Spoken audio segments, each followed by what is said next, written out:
Okay, so I inherited this engine, found it in the back of my grandfather's van, new in the box, a few months back, and didn't really know what to do with it. And I have this pressure washer that came with this engine. I've never really been that happy with this engine. It's always sucked a lot of fuel. It's always started really hard. If you let it sit more than a week, it'll take like 4 to 7 pulls, but if you start it, every few days and use it, it's always first or second pull. It's loud. I mean, I've worked on several of these engines, and trying to sandwich all this back together is a pain in the butt.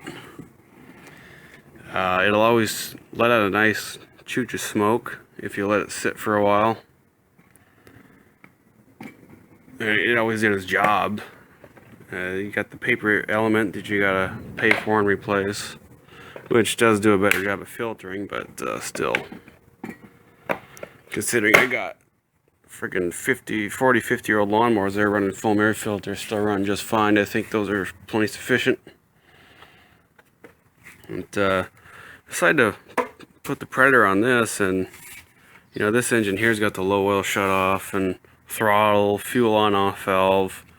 It's a gravity feed tank, and I think this tank's a little bit bigger. This one here has to have a fuel pump on it.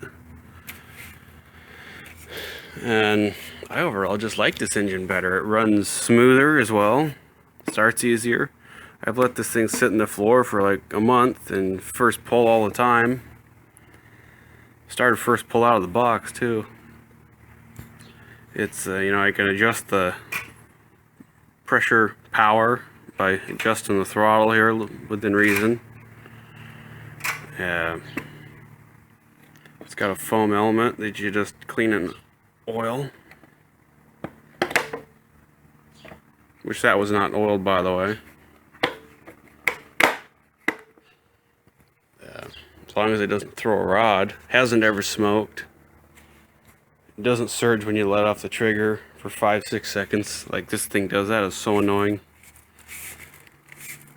It's an overhead valve, has a cast iron cylinder liner, has ball bearing crankshaft, and what else has I got? Oh yeah, cast iron camshaft. Unlike this thing, it's aluminum bore. It's a plain bearing engine, and it's got a nylon camshaft. And this one's got a timing belt. This one does not.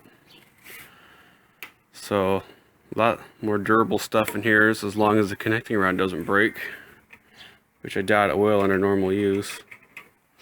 Plus this here, you can hook up a throttle to it if you have it on a different application. And notice this engine here, when you squeeze the trigger, engage the pump, it bogs down a lot less than this one. This one here has a strainer in the tank. So if you're looking to buy an engine for a pressure washer, rototiller, whatever, get this. It's $100. It seems to be a way nicer engine. I had a Honda HYA. No. God, I can't remember. It was the 217 HYA. I had the same complaint with that engine. It was always having carburetor troubles.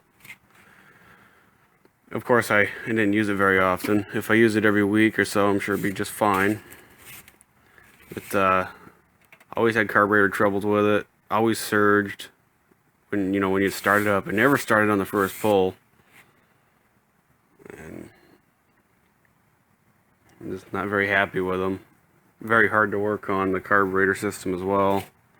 This here is just a copy of a GX200 Honda. Now the GX engines, I feel, are much better than the GCs. And yep, it's got a spark arrestor screen, everything just like the legit Honda GX200, except this one is 212 cc.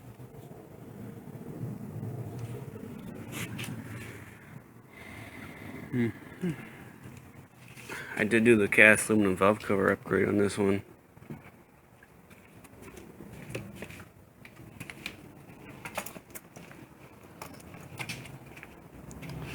Start this thing up and show you what I mean by surging. And I even took the main jet and emulsion tube out of this carburetor, and it still surges after I cleaned it and even enlarged the jet a little.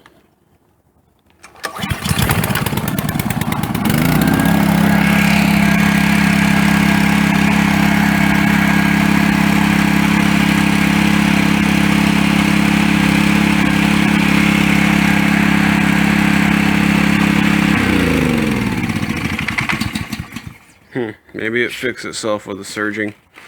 It's yeah, it's been sitting a couple days. It'll always start up like that, but if you let it sit more than a week, oh boy, you're pulling your guts out.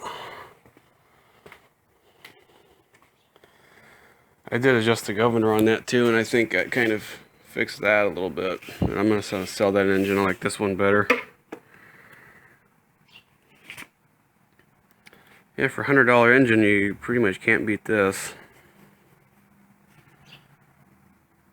Go hook this up and come back.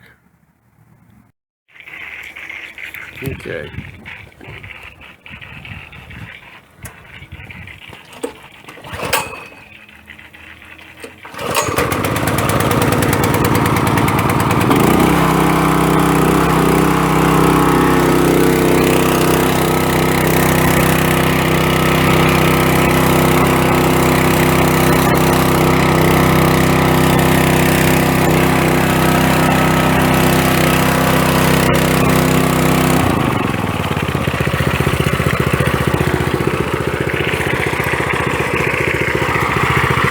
Well, that's the first time it ever took 2 pulls.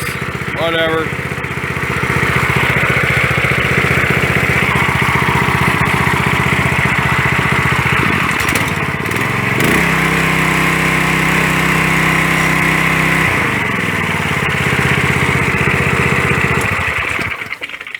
Yeah, it's almost out of gas, so it doesn't surprise me it took 2. Whatever.